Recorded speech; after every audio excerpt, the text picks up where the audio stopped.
102 degrees in Minnesota. You gotta be kidding me. I can't wait for this to be over.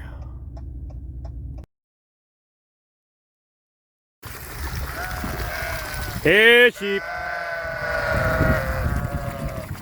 Come on, guys. Look at all these grasshoppers going into the water, huh? Here, sheep. Here, sheep. All right, so this is the last day on this spread right here, and then tomorrow we will be back heading the other way on this really nice piece of pasture. I can't wait to come in and mulch down these little common ragweed plants. Here they come. Number 37. One of the last ewe lambs born last year. Look, even Shep's getting a little salt and minerals, huh? What do you think, Bob? This is how you... Look at this one. This is dog food. They don't know that, but they think it's a treat. Here, sheep. Here, sheep.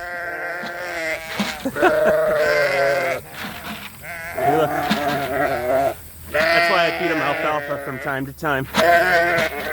We're taking them back to the corral, and then I got to set up a new fence to go the other way. All right, so we got them on the corral at Doug's house. We got a little bit of hay down for them, just so they have something to eat while we wait. There's Bobby. And now I need to take down this fence and set it up to go that way, right there. So it goes that way to the tree line and then over that way a fair margin. You guys have seen this field before. But this is, look at what's happening because of this clipping that I'm doing. The grass is going to get ahead of these weeds, you know, little by little. And, I mean, it's just coming back like perfection, really. So we got to get to zipping down some. I got a lot of brush on my fence that I got to get rid of because I haven't been here for a while. So work to be done. There's about 4 or 5 of these black chickens that got out when they were real young. Well, there's more. There's another one deep in the woods there. We call them our jungle chickens because they stick to this patch of thick woods. And they survive on their own. It's crazy, but I don't mind them because while I'm not getting their eggs, I'm not feeding them either. And then look what they're doing. They're really scratching out these cow pats. So a little bit of mismanagement on my end has managed to pay dividends, and hopefully we can collect them for the winter. But I like seeing this. That is really good. No flies are going to lay in there, and that's pure fertilizer on the ground. One of the disadvantages of disturbing the soil and kind of rebooting it is just the tremendous amount of weed pressure we've given ourselves. But, you know, we'll work through it. But look at all these cockleburs.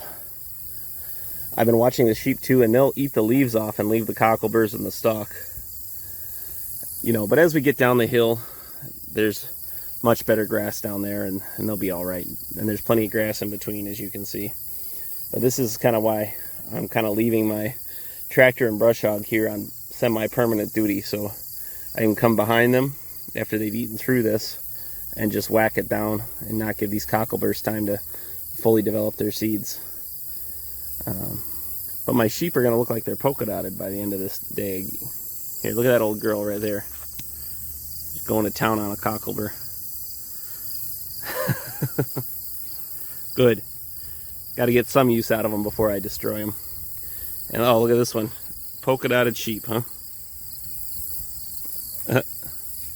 Yep. So anyway, we're in the last of the hot days, I think. Today's going to be almost 100 degrees, and you know, heat index is going to be well over that. It's already at close to 90% humidity at 8:30 in the morning. So this is a day for just chores, and then making sure the animals have shade, and then carrying on. What is this dog doing? Come on, dude, get out of there. I'm out with the couple of puppies we have left over. He found a hole to pile up in, huh? These are half Marama, half Karakachin dogs. And just letting them get out and explore a little bit. We got the useless chicken dog there, and then the other one's kind of behind this. So we're having them outside now, and overnight even. And they're on dry dog food, so we got them fully weaned, and we'll be letting them go, putting them up for sale here shortly. And I think I'm going to be pretty particular about making sure that it's to a farm that needs working dogs and that they don't end up as pets. Let's get in there and grab you. Come on. Look at the size of this dude. He was born. You think he's eaten enough? Hey. You gonna move that whole log or what?